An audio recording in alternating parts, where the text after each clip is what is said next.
Hey, happy Friday! It's the day after Thanksgiving, which means that we're all going to be eating turkey omelets, turkey sandwiches, turkey everything for the next few days. Hope you're enjoying those Thanksgiving leftovers. Personally, I prefer to take home all of the leftover desserts. So today we're going to be using the Heal Yourself reading cards. Let's see what our coaching tip is for today. All right, we have healing. 21. Card number 21. Oh, the glare. Okay, we've been talking a lot about healing, and healing is ultimately the first step in reclaiming, reframing, and remaking your life. And so I am very big on healing. Illness and pain in your body is a message for you to slow down, look within, and make important changes. If you are experiencing stress, feel overwhelmed, or suffering ailments in your body, or feel exhausted and depressed, it means that your body is trying to communicate with you. Your body wants you to start treating it in a more loving manner and listening to the messages it is sending you. You need to become conscious of the areas in your life that you are avoiding or suppressing. Healing takes time. It is a process. Your first step towards healing is to create a safe, loving, supportive environment where you can listen to your inner wisdom. And it's funny this came up since just yesterday I was talking about having healed from a chronic illness, aka allegedly chronic illness. In my personal situation, what I found was I had not been listening to my heart, not my body so much, but because I had been in a situation for several years that was just very stressful, overwhelming. There were financial burdens, emotional burdens, narcissistic PTSD, all of these things that were just weighing on my soul. I mean, it was just overwhelming. And there was such deep grief and pain. And I would wake up in the morning, the intrusive thoughts would be there if I didn't have nightmares and stay up all night. And this ended up manifesting in my body as disease. I didn't understand at that time the correlation, but I was not in a loving situation. I was not being loving to myself by staying in the situation. And because it was a codependent relationship, my needs came last. And even, I mean, as a, to magnify just how bad my needs came last, here I was with this chronic illness, right? I'd been so sick and was undergoing all kinds of testing, trying to figure out what was going on and everything else. And at the time, I was working 60 to 70 hours a week at two jobs because my partner did not have a job. He couldn't find one he liked. It's like, yeah, I was having trouble walking and I was working two jobs. And that's where the codependency is so. When you're the giver in the codependent relationship, typically that means that you're basically a superhero when it comes to getting shit done. But what happens is when there's more shit to get done than one person can handle, it takes a toll. It takes a toll, especially when the person on the other end of it really doesn't deserve all that, because then there's resentment to go along with it. And so if you're in a position where you're overwhelmed and you start to experience the manifestation of that in your body, know that it's not too late to correct the situation. When you stop pushing yourself beyond what is humanly reasonable and you start to care for yourself, feed yourself better. It was amazing because for me, when I started to make the correlation, and this was again, it was through the spiritual awakening process that all of this was starting to make sense to me. When I started to make the correlation between the fact that my emotional situation was exacerbating the physical situation, I started researching diets that reduce inflammation, natural supplements. I went really holistic. on healing body, mind, and soul. And because I was so focused on healing, that's where the manifestation comes in, because all of my energy, instead of focusing on the illness and the problems, all of my energy was focused on the healing and the betterment. How to make things better, how to solve the problem, what's the solution. When we focus on the solution and we put our energy there, because where energy goes, it grows. So when you start to focus on the solution, that in itself puts so much momentum on the solution, and you start to kind of energetically starve the problem because you're so focused on the solution.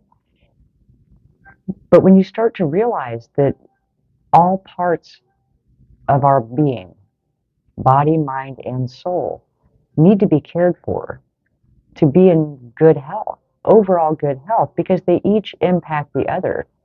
And my favorite part about taking care of your soul is that it likes to play. It's the part of you that needs playtime, that needs adventure, that needs creativity. So that part is fun to take care of. But if you're absolutely stressed out and physically sick, you don't necessarily feel like playing. So it's about keeping them all healthy. When you feed your body, really feed your body. Give it things that it can use, because we completely recreate our entire cellular system like every 7 years. So if you want better health, if you start now, in 7 years, your entire body will have come from the new diet. And when I say diet, I don't mean it like, the paleo diet or the keto diet. I mean a balanced diet, just feeding your body what it needs. And each of us are very different in that way, because some people require more carbs, some people require more protein. It's all about what works for you. But it has to be a lifestyle change. You can't change for 6 weeks and then go back to what you were doing. It's about completely changing your habits, your routines, doing things that are beneficial to you, that feed your mind. Because when we feed our mind, it keeps it active. We can prevent so much of the illnesses associated with aging just by keeping our mind and body active. And when you think about exercise, I like to mix exercise and play, because if you find something that requires movement that you really like to do, like a trampoline park. I I was just talking to my guy's daughter about going to the trampoline park, so that one's fresh in my mind. But rollerblading, racquetball, skating, swimming, something that it's fun for you to do, then it doesn't feel like a chore. You know, incorporating play into your life to keep your soul happy, it also can help keep your body healthy. And when you feed your body well, then you have the energy to go and do those things. And like I said, we have every 7 years the chance to make a whole new body for ourselves. So keep in mind that as you're going through the healing process, as it said in the guidebook, it does take time. It takes time, and be patient with yourself, be kind to yourself, because when we're talking about the triune being, body, mind, and soul, when you're healing old wounds, when you're dealing with old emotions, when you're going through all of this, it takes a lot of energy. And so part of the healing process is making sure you get plenty of rest. And that's one of the reasons why feeding your body is so important, because you need the energy from good foods that really sustain you. You need the restoration that comes from a good, solid sleep schedule. And meditation is an amazing way to help with the thoughts, the intrusive thoughts, the things that keep you up, keep you awake. Meditation, there are a lot of really great sleep meditations, guided sleep meditations for free on YouTube. Um, I also like the binaural beats that you play while you're sleeping. All of this helps reprogram your subconscious mind. But the beauty of meditation is that it clears the mind.